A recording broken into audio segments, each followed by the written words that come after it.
సంవత్సర జయంతి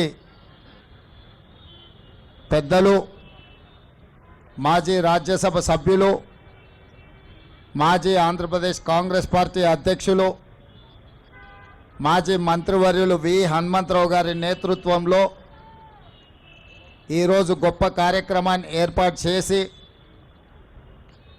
ఈ జయంతి ఉత్సవాలకు నాతో పాటు ఉప ముఖ్యమంత్రి వర్యులు బట్టి విక్రమార్క గారిని, AICC general secretary Telangana in charge Deepa Das Munshi గారిని, అదేవిధంగా హైదరాబాదు నగర మేయర్ గద్వాల విజయలక్ష్మి గారిని, మాజీ మంత్రివర్యులు దానం నాగేందర్ గారిని, అదేవిధంగా రాజ్యసభ సభ్యులు మిత్రుడు అనిల్ కుమార్ యాదవ్ గారిని, అదేవిధంగా కంటోన్మెంట్ శాసనసభ్యులు శ్రీ గణేష్ గారిని, శాసన మండలి నూతన సభ్యులు ఆమెర్ అలీ ఖాన్ గారిని, ఖైరతాబాద్ జిల్లా పార్టీ అధ్యక్షుడు డాక్టర్ రోహిన్ రెడ్డి గారిని, మనందరి నాయకుడు మాస్ లీడర్ జగ్గారెడ్డి గారిని, వేదిక మీద చాలామంది పెద్దల్ని ఆహ్వానించి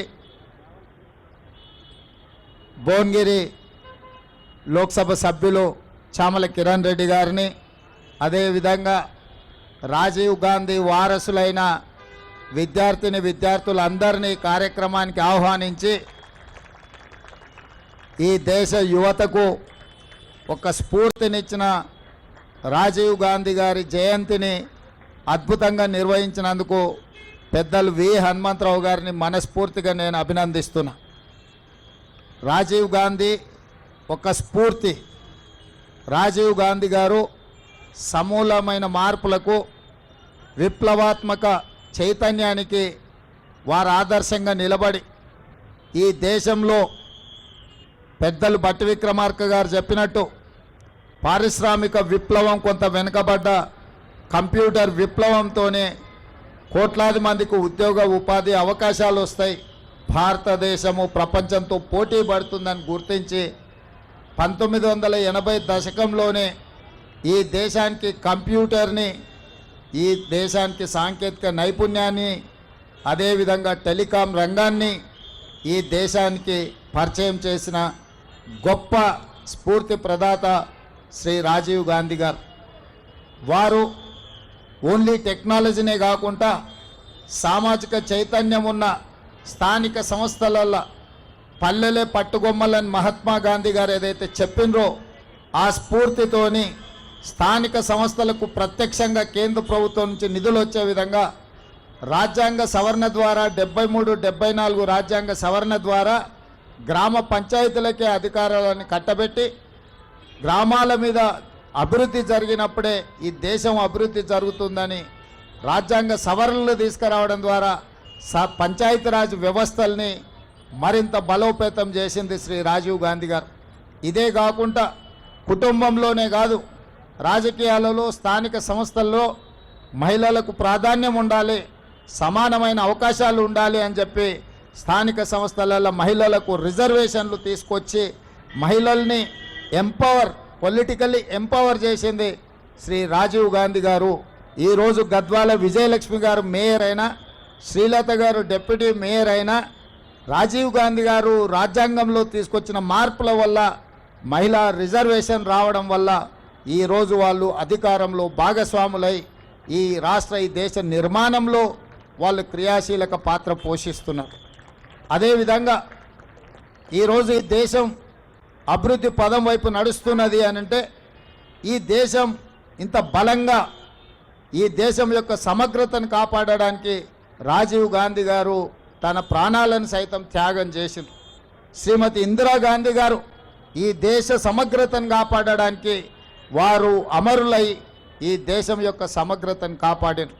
అదేవిధంగా పండిట్ జవహర్లాల్ నెహ్రూ గారు ఈ దేశ స్వతంత్రం కోసం 10 సంవత్సరాలు జైల్లో మగ్గి దేశానికి స్వతంత్రం తెచ్చి మొట్టమొదటి ప్రధానమంత్రిగా ఈ దేశంలో education and irrigation is our priority అని చెప్పి విద్యా యూనివర్సిటీలను తీసుకొచ్చిండ్రు, సాగునీటి ప్రాజెక్టులను కట్టి ఈ దేశాన్ని కరువు నుంచి బయటపడేసిండ్రు.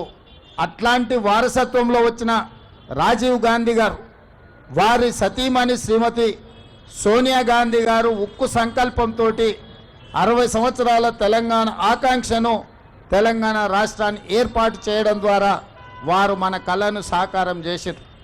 అంత గొప్ప స్ఫూర్తి ప్రదాత అయిన తెలంగాణ రాష్ట్రాన్ని ఇచ్చిన శ్రీమతి సోనియా గాంధీ గారికి భర్త, శ్రీమతి ఇందిరాగాంధీ గారికి పుత్రుడు, పండిత్ జవహర్లాల్ నెహ్రూ గారి మనమడు, ఈ దేశ ప్రధానమంత్రి రాజీవ్ గాంధీ గారి విగ్రహాన్ని సచివాలయం ముందు పెడితే కొంతమంది సన్నాసుల విగ్రహాన్ని తొలగిస్తామని ఈరోజు మాట్లాడుతున్నారు. అధికారం పోయినా బలుపు మాత్రం తగ్గలేదు.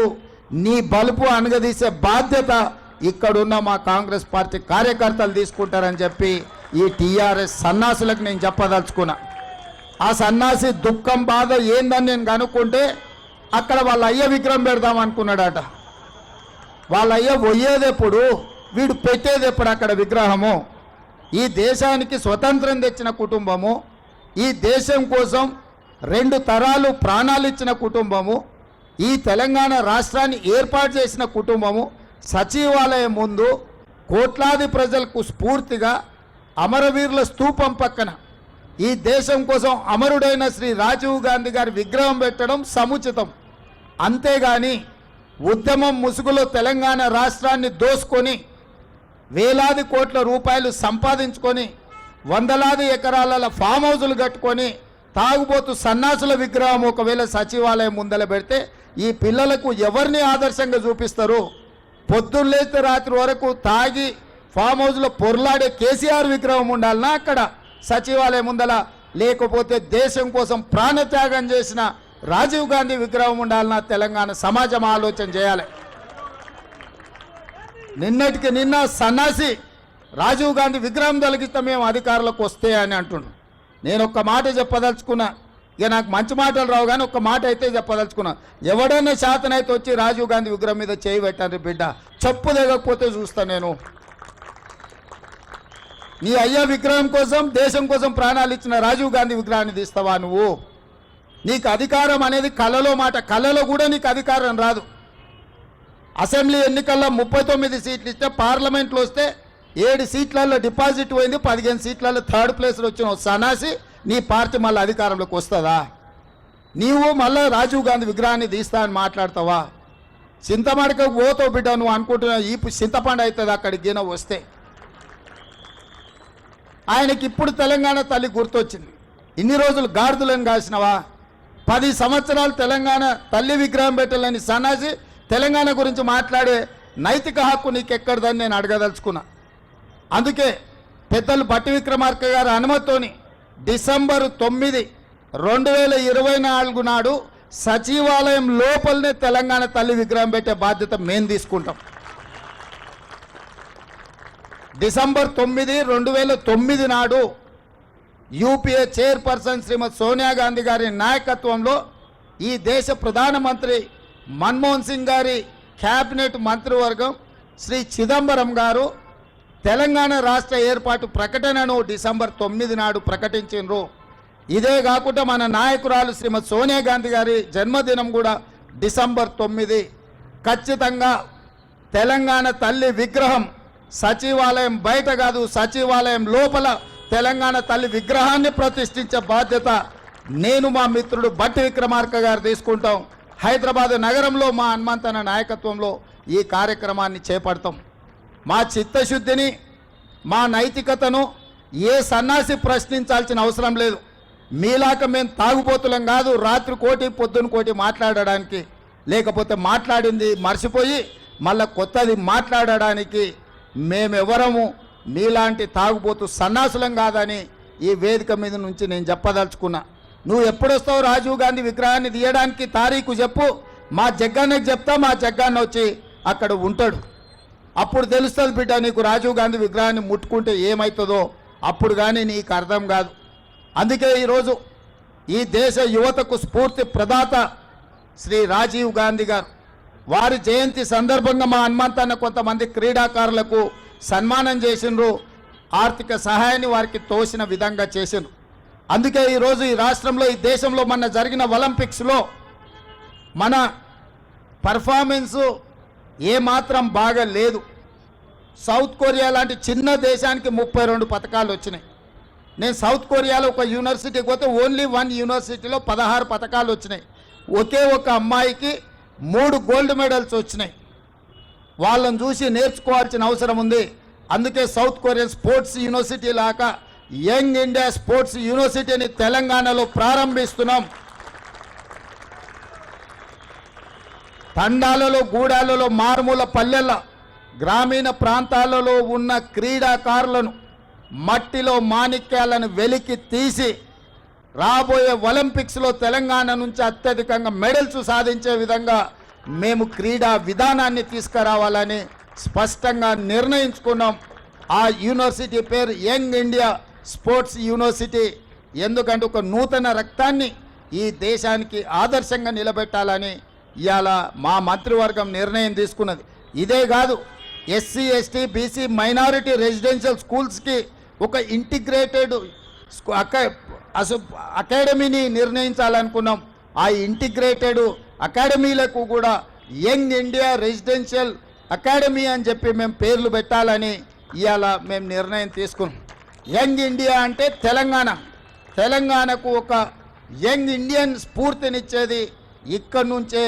కాబట్టి తెలంగాణ నుంచి ఈ యంగ్ ఇండియా అనే పదము 1920 నుంచి 1931 వరకు మహాత్మా గాంధీ గారు స్వతంత్ర పోరాటంలో ఒక పత్రిక నడిపినారు. ఆ పత్రిక పేరు యంగ్ ఇండియా. శ్రీ మహాత్మా గాంధీ గారి స్ఫూర్తిగా ఇవాళ తెలంగాణ రాష్ట్రం యంగ్ ఇండియా స్కిల్స్ యూనివర్సిటీని ప్రారంభించింది. తొందరలోనే యంగ్ ఇండియా స్పోర్ట్స్ యూనివర్సిటీని ప్రారంభించుకోబోతున్నాం. ఆ తర్వాత ఇంటిగ్రేటెడ్ రెసిడెన్షియల్ స్కూల్స్కి కూడా యంగ్ ఇండియా పేరు పెట్టి లక్షలాది మంది తెలంగాణలో ఎస్సీ, ఎస్టీ, బీసీ, మైనార్టీ విద్యార్థులకు ఉన్నతమైన చదువులు చెప్పించి వాళ్ళను డాక్టర్లుగా, లాయర్లుగా, ఇంజనీర్లుగా, సైంటిస్టులుగా మా హనుమంతన్న చెప్పినట్టు వాళ్ళని ఎమ్మెల్యేలుగా, ఎంపీలుగా తీర్చిదిద్దే బాధ్యత కాంగ్రెస్ పార్టీ తీసుకుంటుందని చెప్పి నేను ఈ సందర్భంగా తెలియజేయదలుచుకున్నా. మేమందరం మీకు ఉద్యోగాలు ఇవ్వాలనుకుంటే మా హనుమంతన్న కుర్సే ఇవ్వాలంటున్నాడు మిమ్మల్ని ఎమ్మెల్యేలను చేసి. అందుకే ఈరోజు నేను సూటికి ఒక్కటే మాట చెప్పదలుచుకున్న టీఆర్ఎస్ నాయకులకు, అధికారం కోల్పోయి విచక్షణ రహితంగా అసహనంతోని అర్థం పర్థం లేని మాటలు మాట్లాడితే తెలంగాణ సమాజం నుంచి మిమ్మల్ని సామాజిక బహిష్కరణ చేయాల్సి వస్తుంది. శ్రీ రాజీవ్ గాంధీ గారి విగ్రహం యువతకు ఒక స్ఫూర్తి. ఈ యువత ఈరోజు సాంకేతికంగా రాణించిండ్రు. ఈ దేశంలో లక్షలాది కోట్ల రూపాయల ఆదాయం వస్తుందంటే ఐటీ రంగాల నుంచి ఈరోజు వస్తుంది. అట్లాంటి స్ఫూర్తినిచ్చిన రాజీవ్ గాంధీ గారి విగ్రహం సచివాలయం ముందు అమరవీరుల స్తూపం పక్కన ఉండడం సముచితం. నీ అయ్యా 10 ఏళ్ళు రాష్ట్రాన్ని దోసుకున్న ఒక దొంగ, ఆ దొంగ కోసం అక్కడ విగ్రహం పెడితే తెలంగాణలో ఉన్న వాళ్ళందరూ దొంగలుగా తయారవుతారు ఇట్లాంటి దొంగ విగ్రహం పెడితే. కాబట్టి అట్లాంటి దొంగలకు స్థానం లేదు. అట్లాంటి దొంగలను క్షమించే సమస్యనే లేదు. మా జగ్గానే చెప్తున్నాడు, దొంగలే కాకుండా తాగుబోతులు కూడా తయారవుతారు ఆయన విగ్రహం పెడితే అని. కాబట్టి సచివాలయం ముందల తాగుబోతులకు, దొంగలకు స్థానం లేదు. దేశం కోసం ప్రాణాలు అర్పించిన అమరుడైన శ్రీ రాజీవ్ గాంధీ గారి విగ్రహం అక్కడ పెట్టడం సముచితం. వారి విగ్రహం పెడతాం. రాబోయే 15-20 రోజుల్లో పెద్ద ఎత్తున రాజీవ్ గాంధీ అభిమానులను లక్షలాది మందిని జమ చేసి అక్కడ ఆ విగ్రహావిష్కరణ కార్యక్రమాన్ని చేపడతాం. ఇవాళ చేద్దాం అనుకున్నాం కానీ ఇంకా కొన్ని పనులు పూర్తి కాకపోవడం వల్ల విగ్రహావిష్కరణ చేసుకోలేదు. తొందరలోనే పెద్ద ఎత్తున ఒక పండుగ వాతావరణంలో శ్రీ రాజీవ్ గాంధీ గారి విగ్రహాన్ని సచివాలయం ముందు ప్రారంభించుకోబోతున్నాం. అదేవిధంగా ఈ సందర్భంగా నేను మాట ఇస్తున్నా, డిసెంబర్ 9 నాడు సచివాలయం లోపల తెలంగాణ తల్లి విగ్రహాన్ని ఆవిష్కరించి కాంగ్రెస్ అధికారంలో ఉన్నప్పుడు తెలంగాణ తల్లికి సముచితమైన స్థానాన్ని ఇస్తాం. 10 సంవత్సరాలు తెలంగాణ తల్లి విగ్రహం పెట్టలేని సన్నాసులు గతంలో పాలకులన్న సంగతి కూడా ప్రజలందరికీ తెలిసే విధంగా కార్యక్రమాన్ని ఏర్పాటు చేస్తామని తెలియజేస్తూ ఇంతసేపు ఓపికగా ఉన్న మా విద్యార్థులకు మరొకసారి అభినందనలు తెలియజేస్తూ మీ దగ్గర సెలవు తీసుకుంటున్నా. ధన్యవాదాలు మిత్రులారా. ఒక్క నిమిషం బాబు, నీడు ముఖ్యమంత్రి గారు నిజంగా నాకు చాలా సంతోషం. ఎందుకంటే రాజీవ్ గాంధీ ఏషియన్ గేమ్స్ చేశాడు ప్రపంచంలో. ఆ తర్వాతనే స్పోర్ట్స్ ఇంట్రెస్ట్ అయింది. యంగ్ ఇండియా చేస్తున్నాడు, యంగ్ ఇండియా స్పోర్ట్స్. అదేవిధంగా ఉప్పల్ స్టేడియంలో రాజీవ్ గాంధీ స్టాచ్యూ పెడుతున్నా. దానికి మన రేవంత్ రెడ్డి గారికి అదేవిధంగా బట్టి విక్రమ్ రిక్వెస్ట్ ఏంటంటే, రాజీవ్ గాంధీ గారు చనిపోయినప్పుడు యాషస్ నాకు ఇచ్చారు, నేను గోదావరిలో కాదు. అదేవిధంగా ప్రియాంక గాంధీ తోటి ఆమె విగ్రహం ఆవిష్కరణ చేయాలి. అయినాక ఇదే నీ బాధ్యత. ఇంతకుముందు కూడా ఇది జ్యోతిరావు ఇది కూడా పెట్టి ఉంటున్నా. ఇది ఇద్దరు కలిసి చెప్తేనే వస్తుంది, ఎందుకంటే నన్ను నడవదు కదా, నీదే నడుస్తుంది. Right, thank you, thank you. Right right, mellea mellea mellea. Gold medal, right. దాన్ని రైట్